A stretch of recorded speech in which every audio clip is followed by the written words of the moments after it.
আমাৰ ফিল্ডৰ কণ্ডিশ্যন আপোনালোকে দেখিব। ইয়াতে আমি আপোনালোকে হয়তো মোক ভিডিঅ' দেখিব কেনেকুৱা চলি আছে একদম জোৰকৈ। আপোনালোকে দেখিছে আমাৰ ফিল্ডৰ অৱস্থা। তো হেল্ল' নমস্কাৰ, কুমৰুকচুদম কুলম্বাই লগতে কাৰ্ডুম। কি খবৰ? মোৰ খবৰ ভালে আছে। আপোনালোকৰ খবৰ কেনেকুৱা? যোৱাকালি খেল চালে চাগে, কি খেল চাই ভাল লাগিলে আৰু দিলছে কৈছোঁ নাই, বহুত ভাল লাগিলে। কাৰণ বহুত দিনৰ পৰা মই ক্ৰিকেট চাই আছোঁ, কিন্তু আজিলৈকে ট্ৰফি মানে লাষ্ট মই 2011 চনত দৰঙা দেখিছিলোঁ মানে আমাৰ ইণ্ডিয়া টীমক। কিন্তু এইবাৰ ইম'শ্যন এই খেলৰ পৰা আপোনালোকে বুজিব পাৰি যেন লাষ্ট মুমেণ্টলৈ কষ্ট কৰিব লাগে যেতিয়ালৈকে ৰিজাল্ট নাহে। তো আজি গৈছোঁ ফিল্ডলৈ অলপ মানে বাৰিষা চাৰিষা হৈছে, কেনেকুৱা কণ্ডিশ্যন হৈছে আপোনালোকক দেখুৱাব চেষ্টা কৰিম। তো বলক আজি ভিডিঅ' বিনা দিনকে আৰম্ভ কৰোঁ। তো এইখন হৈছে আমাৰ গাঁওখনৰ ফিল্ডখন, ডুবি আছে এনেকৈ। বাকী আমাৰ ৰানিং কৰা ফিল্ডখন দেখুৱাই দিম। তো কণ্ডিশ্যন দেখিব এনেকুৱা আছে বৰ্তমান। দেখিব আপোনালোকে আমাৰ ফিল্ডখন অৱস্থা এনেকুৱা আছে।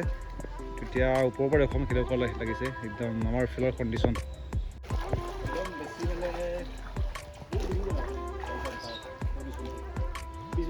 কালি ৰাতি ঠিকে আছিলে, একদিনতে একদম এইকেইদিন যদি ইণ্টাৰভিউ হোৱা হ'লে জুলাই মাহত অৱস্থা আমাৰ বেয়া হয়। এতিয়াতো এই ফিল্ডখন ভাল হ'বৰ কাৰণে নাই ক'লেও 10 দিন ওপৰ লাগিব, 10 দিন বেছিয়ে লাগিব। কাৰণ মাটি তলত থোৱা আছিলোঁ, সেই 4 স্কুৱাৰ পানী বহিছে দেখুৱাই দিছোঁ ভাই। এতিয়া ফিল্ডখন দেখিব এনেকুৱা আছে, গোটেই পানী। এতিয়া ওপৰৰ পৰা দেখুৱাই দিছোঁ মই ভালকৈ। এইটো আমাৰ ফিল্ডৰ কণ্ডিশ্যন আপোনালোকে দেখিব। ইয়াতে আমি আপোনালোকে হয়তো মোক ভিডিঅ'ত কেইবাটাও ভিডিঅ'ত মোক দেখিছে ইয়াত ৰানিং কৰাৰ। তো কণ্ডিশ্যন এনেকুৱা আছে। তো এইকেইদিন যদি ইণ্টাৰভিউ হোৱা হ'লে আমাৰ কাৰণে বহুত অসুবিধা হ'লহেঁতেন। গোটেই 4 স্কুৱাৰ পানী বহি গ'ল। এইটো আমাৰ চিনাপ বাৰটো আছে তাতে। বাকী গোটেই এৰিয়াটো দেখুৱাই দিম বাৰু। আপোনালোকে দেখিছে আমাৰ ফিল্ডৰ অৱস্থা। তো গোটেই 4 স্কুৱাৰ পানী বহি গৈছে। আমি ইয়াতে হয়তো আপোনালোকে মোক দেখিছে কেইবাটাও ভিডিঅ'ত আমি প্ৰেক্টিছ কৰা। আৰু যোৱাকালি যোনটো খেল চালে নাই, এই খেলৰ পৰা আমি দৌৰিব পাৰোঁ যেন আমাৰ জীৱনতো এইটো ইমপ্লিমেণ্ট কৰিব পাৰোঁ। যেতিয়ালৈকে ৰিজাল্ট নাহে নাই তেতিয়ালৈকে কষ্ট কৰিব লাগিব, অপেক্ষা কৰিব লাগে। মানে কোনটো মুমেণ্টত লাইফটো চেঞ্জ হৈ পিনি আপোনালোকৰ সফলতাৰ দিশত যাব পাৰে এইটো ক'ব নোৱাৰে। যোৱাকালি একদম কৈছোঁ নহয়, একদম মানে বহুত ভাল লাগিলে ক্ৰিকেটত। লগতে আপোনালোকে হয়তো গম পাইছে যেন আমাৰ দ্বিতীয়বাৰ হৈছে এইটো T20 ৱৰ্ল্ড কাপ জিকা, দ্বিতীয়বাৰ। 2007 চনত জিকিছিলে, তাৰপিছতে আপোনালোকৰ এইটো 2024। তাৰপিছতে যোৱাকালি পালে কিবাটো পালে মেন অফ দ্য টুৰ্ণামেণ্ট পালে জাসপ্ৰীত বুমৰাহ, লগতে মেন অফ দ্য মেচ পালে বিৰাট কোহলি। এইবিলাকৰ প্ৰশ্ন আহিব পাৰে কাৰণ এতিয়া ৰিচেণ্টলি হৈ গৈছেতো, প্ৰশ্ন আহি যায় ক্ৰিকেটৰ বিষয়ে বহুত প্ৰশ্ন আহে। সেইটো কাৰণে মনত এইবিলাক ৰাখিব। অকল খেল চাইছে বুলি নাচাব, বহুখিনি প্ৰশ্নও থাকি যায়। লগতে যোৱাকালি ৰোহিত শৰ্মাৰ লগতে বিৰাট কোহলিয়ে ৰিটায়াৰমেণ্ট ল'লে, মানে তেওঁলোকে 20 অভাৰ খেলটো নেখেলে আৰু বাকী খেল খেলিব, কিন্তু 20 অভাৰ খেলটো তেওঁলোকে নেখেলে। IPL চাবে হয়তো খেলিব পাৰে, কিন্তু ৱৰ্ল্ড কাপ এনেকৈ থাকে না ডাঙৰ ইভেণ্ট, এইবিলাকত তেওঁলোকে নেখেলে। আৰু কৈছোঁ নহয়, আৰু ইণ্ডিয়াৰ কাৰণে এটা কমেণ্ট এটা কৰি দিব। এতিয়া ডুবি গ'ল, এইটো দেখিব কিমান ডাঙৰকৈ হৈছে।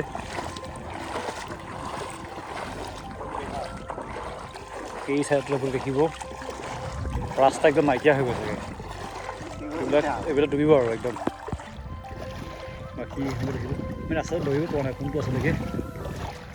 ইয়াতে ৰানিং যি চব ডুবি গৈছে, দেখিব ইয়াতে চব ডুবি গৈছে।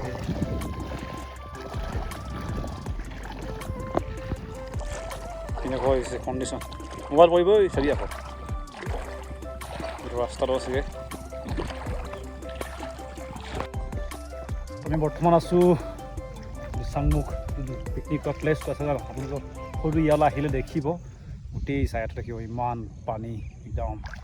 আমি ইয়াতে ৰানিং কৰোঁ কেতিয়াবা আৰু পিছবেলা এতিয়াতো এতিয়া আপোনালোকে দেখিব বহুত ধুনীয়াকৈ এটা ঘৰ বনাইছিলে, কিন্তু এতিয়া যাব নোৱাৰিম কাৰণ পানীটো বেছি হৈ গ'ল নাই একদম। এইটো কণ্ডিশ্যন আমাৰ দিচাংমুখৰ অৱস্থা। দিচাংমুখ শিৱসাগৰ এয়া আমাৰ পৰিৱেশ বৰ্তমান। দেখিব সেই ডুবি গৈছে একদম। এইটো ৰিজৰ্ট আছিলে আগতে, নকয় গৈছে এতিয়া।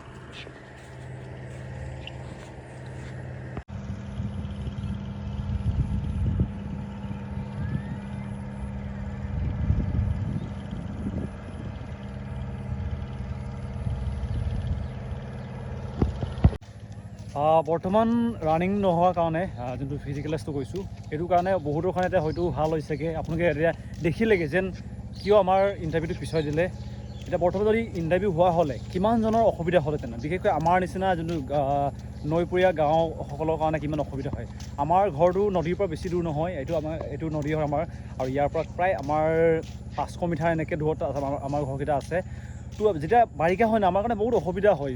মেইন হৈছে আপোনালোকৰ ৰাস্তাটো ভালকৈ নাইকিয়া হৈ যায়গৈ, পানী বহি যায়, লগতে এই বতৰটোৰ কাৰণে ৰানিং কৰিবলৈ বহুত অসুবিধা। এইটো কাৰণে পিছৰ দিয়াৰ কাৰণে মই ভালেই পাইছোঁ বৰ্তমানলৈকে। কিন্তু এটা হয় এনেকুৱা হয়, মই গম পাইছোঁ যেন ৰানিং সদায় কৰিবলৈ সকলো কাৰো মন নাযায়, কাৰণ কষ্ট বহুত হয়। কিন্তু কষ্টৰ ফলতে আপোনালোকে কিবা নহয় কিবা কৰিব পাৰিব। আমাৰ ভৱিষ্যতটো এটা বগা কালি কাগজৰ নিচিনা হয়, আৰু আমি এটা কলম। আমাৰ ভৱিষ্যতত আমি কি লিখিব বিচাৰোঁ এইটো আমাৰ ওপৰতে ডিপেণ্ড কৰে। এইটো কাৰণে বৰ্তমান মই ভালকৈ গম পাইছোঁ বহুতৰ অসুবিধা লাগিছে, আৰু কিমান দিন ৰানিং কৰিম, এনেকুৱা হৈছে তেনেকুৱা হৈছে বুলি মোক কৈ থাকে। তো শুনি লোৱা, যিকোনো বস্তু ভাবৰ কাৰণে এটা টাইম এটা লাগে। যেনেকৈ ভাতটো বনাবৰ কাৰণে এটা টাইম এটা লাগে। যদি আপুনি টাইমৰ আগতেই ভাতটো একদম উঠাই পিনি যদি নমাই দিয়া নাই, ভাতটো খাবলৈও ভাল নালাগে। যদি টাইম দি পিনি বনাই পিনি খালে তাৰ সোৱাদটো বেলেগ হয়। তো মোৰ কেইবাটাও ভিডিঅ' বনাই দিয়ে, আৰু এইবাৰ প্ৰথমবাৰ দিব পৰীক্ষা। কিয় দিব? কিবা DSF লগতে ইণ্ডিয়ান আৰ্মি যোনটো অগ্নিবীৰ তাত দিব। তেওঁলোক আপোনালোকে অল দ্য বেষ্ট কৈ দিব, কাৰণ প্ৰথমবাৰ দিবতো, মানে এক্সপিৰিয়েঞ্চ তাৰো নাই, মানে আৰম্ভ হৈছে, তাৰ বয়সটো যেনে তেনে হৈছেহে মানে এইবছৰৰ পৰা। আৰু মোৰ ভাইটি হয়, আৰু বৰ্তমান আপোনালোকে হয়তো মোক এটা ভিডিঅ'ত দেখিছিলে, বিলেশ্বৰ ইয়েন বুলি ফৰেষ্ট গাৰ্ড 1ত পাইছিলে, যোনটো ফৰেষ্টত পাইছিলে, তাৰ ভাইটি হয়। আমি একেলগে একদম ভাই ককাই হয়। বাকী বেছিভাগ ভিডিঅ' মোক বনাই দিয়ে, কাৰণ মই ৰানিং কৰি গৈ থাকিলে ভিডিঅ' বনাবলৈ অলপ অসুবিধা হয়, আৰু তাক মই লৈ যাওঁ ৰাতিপুৱা। এতিয়া বৰ্তমান বৰষুণ দিছেগৈ, ভিডিঅ'টো অলপ সমাপ্ত কৰিব লাগিব। আৰু আজি ভিডিঅ'টো ইমানে আছিলে, বেছি ক'বলগীয়া নাছিলে। মই দেখুৱাই দিছিলোঁ, বহুতে মোক সুধিছিলে দাদা আপোনাৰ ওপৰত মানে জেগাত বাৰিষা হৈছেনে নাই সুধিছিলে। এইটো কাৰণে দেখুৱাই দিলোঁ। ভাল লাগিলে লাইক কৰিব, বেয়া লাগিলে কিহৰ কাৰণে লাগিছে নিশ্চয় ক'ব। আপোনালোকে বেকচাইড দেখিছে, বাৰিষা হৈছে কিন্তু হ'লেও কঠীয়া পাৰি আছে তেওঁলোকে, আৰু লগতে বৰ্তমান বৰষুণ দি আছে। বৰষুণ দিছে বুলি, ৰ'দ দিছে বুলি ঘৰত থাকিব নোৱাৰি আমাৰ মা দেউতাসকলে। আমি বহুতে বাহানা কৰে, কেতিয়াবা যদি বৰষুণ দিছে আমি আজি ৰানিং নকৰোঁ, ৰ'দ দিছে বেছি কিবা নকৰোঁ, খোলা হৈ যাম, এনেকৈ হৈ থাকে। কিন্তু আমাৰ মা দেউতাসকলে কেতিয়াও এইটো নকৰে।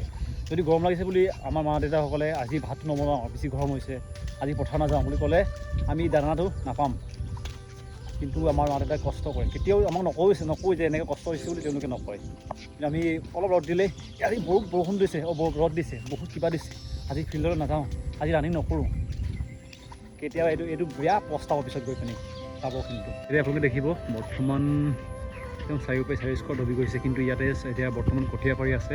বৰষুণ দিছে, বহুতে হয়তো বৰষুণ দিয়াৰ কাৰণে শুই থাকে, কিন্তু আপোনালোকে ইয়াতে দেখিব যেন কষ্ট চবৰে হয়েই।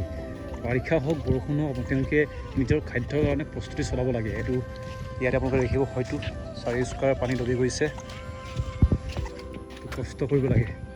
ইয়াত দেখিব 4 স্কোৱাৰ পানী বহি গৈছে, কিন্তু কঠীয়া পাৰিবলগীয়া হৈছে। বৰষুণৰ কিবা হওক, নিজৰ খাদ্যৰ ব্যৱস্থা কৰিব লাগিব। এই দেখিব কেনেকুৱা চলি আছে।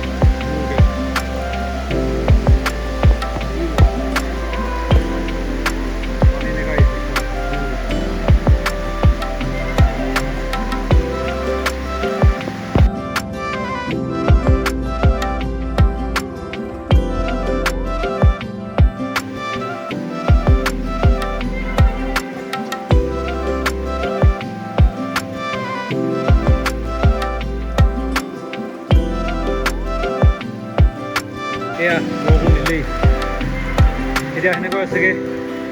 আমাৰ ভৱিষ্যতটো নিৰ্ভৰ কৰিবলগীয়া প্ৰস্তুতিটো আমাৰ ফিল্ডখন বৰ বেয়া লাগে দেই।